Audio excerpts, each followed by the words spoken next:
about how God is working in our youth group, and it's just really awesome to see. The last 3 months have been the most growth that we've seen in a long time. I guess that's because we finally got down to business, and they feel into you for that, because they really put it on our hearts, and they really let God use them. And just want to thank you and tell you guys that we love you and everything. And yeah, it's just really cool. I really thank God for the opportunity that gave me to come here today, because I was kind of jealous of my cousin Jack because he got to preach. No, but it's just, I don't know, I just thank God for this opportunity, because this is a bold step that I need to take, and I need to take it. So, all right, my sermon is, well, let me start out with this. Okay, 2 Timothy 4:7. I fought the fight, I finished my course, I've kept the faith. Henceforth there is a crown laid up for me in heaven. So, can you bow your eyes and pray? Dear God, I thank you right now for the opportunity, Lord Jesus, and I just pray that you would just open up the hearts of the congregation, Lord God, and I want your words to flow through me, Lord Jesus. If they're not yours, don't let them come out of my mouth, please. And I just thank you, God, for this opportunity, and I just praise you, and I love you, and I thank you. Amen. Amen. Alrighty. Fight the fight, keep the faith. That's my sermon. Wow, that's really weird to say that. My sermon. Alright, I picked 2 major points to go along with fighting the fight to keep the faith. One is personal sacrifices. That's a pretty big one, because I know how that goes with personal sacrifices to keep your faith. And prayer. Prayer has got to be the biggest one, I think, for keeping your faith. When you pray, if you don't keep your faith, you're not going to get answered prayer. So, and prayer helps you keep your faith. It all kind of ties in. All right, personal sacrifices is the one I'm going to start with. Yeah, personal sacrifices as in worldly things that you have that might hold you back from God, and might keep you at distance, and just get in your way with your walk with Him. And God knows that, and you know that, because you know God's telling you to put that stuff away. And you just kind of want to ignore Him. Okay. I have some examples. Yeah, I got it. It's okay. TV is a big example of what personal sacrifice of what you need to get out of your life. Some people, for TV, it's all right, because they're so strong in the Lord that they can watch something and not let them jar from their walk with God. But the people who know who it is, God's telling you, get rid of the TV, get rid of the TV. So, okay.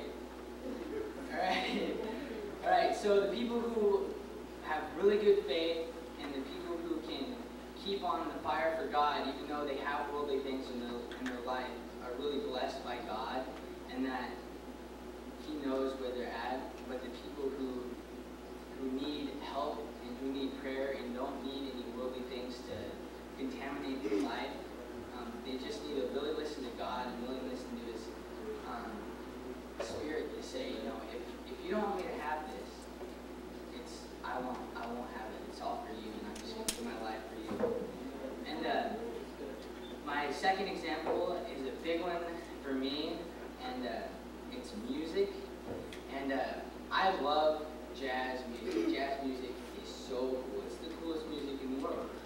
And but if God was to tell me, I don't want you to listen to that stuff anymore because it's getting in the way with your walk with me, then I got to step aside and say, it's all for you. It's nothing for me, it's all for you.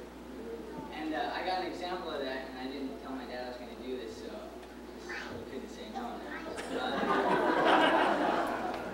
It's with jazz. And the example is, my dad was a really great jazz trumpetist, and that was, he was really good. That was his life when he was younger, like in high school. And but his calling wasn't to be a jazz trumpetist. His calling was to be in the ministry. God wanted him to put there, and it's a good thing he is, because everybody's been touched by it. And yeah, so God told my dad,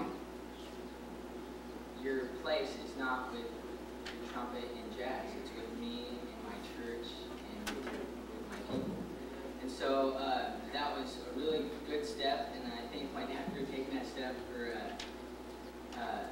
stepping away from what he thought was what he was going to do the rest of his life and let God change his life and take control of his life. So I think that was a really good step. And okay, this third example is really a deep one, well, for me, because it's really hard. It's the opposite sex, the genders, right? So I'm going to say girls because I'm a guy. So don't get offended if I don't say guys for girls, because okay, yeah. And see, I believe God places relationships in our life as learning experiences. I mean, relationships are good if God is in them. Right. And you know when God is in them because everything's going really good and everything is just smooth and nothing's going wrong. And it's just really cool to see how God can use two people as a team, maybe. And yeah. So, but there's a bad point to having a relationship. It's because you have two people wanting the same thing, wanting attention for them and wanting, just them and them. Well, some people like that. If you have God, that's different.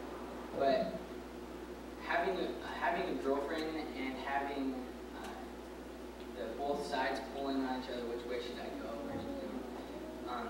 God really is it. Well, it says in the Bible, God is a jealous God, and everything belongs to Him, and you should give your life to Him.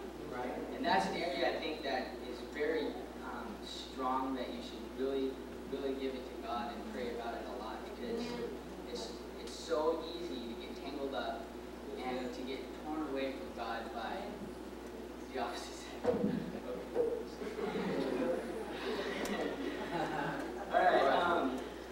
All right. Now, personal sacrifices, they can be very well contained by prayer. That means they won't hurt as bad. Like if I was to give up jazz music, it would leave a spot in my life where I'd be like, man, I really miss it. But prayer could really get you through that. And as long as you have faith in your prayer, then there's nothing that you can do wrong or miss. And I have an example of in the Bible. I have it in the Bible, all right? As Daniel in the lion's den. And what a perfect example of prayer and faith. And all right, I'm going to read this. This is Daniel 6:16. Then the king commanded, and they brought Daniel and cast him into the den of lions. Now the king spake unto Daniel, Thy God whom thou servest continually, He will deliver thee. Like, you're right. This is the lion's den. You're going to die. And so then it just skips down, and he's talking about how he's in the lion's den, and what do you do when you're in a lion's den and you're about to be eaten? There's nothing else you can do but pray. That's the first thing that would come to my mind. Stinging my head off, but God would probably, or Jesus would probably be the first thing that comes to my head. Jesus, please help me. Okay. And so he prays. I know he was praying. He wasn't just sitting down there going, look at the lions. No, he was praying to God, but he was believing in God. He was believing in his prayer. He was believing that God would deliver him from that den. And what did he do? God delivered from the den. And the king, the next day, the king, expecting him to be dead, called down into the den and was like, hello? Did your God deliver you? Yeah, right, he's dead, get his body or whatever, if there is a body left.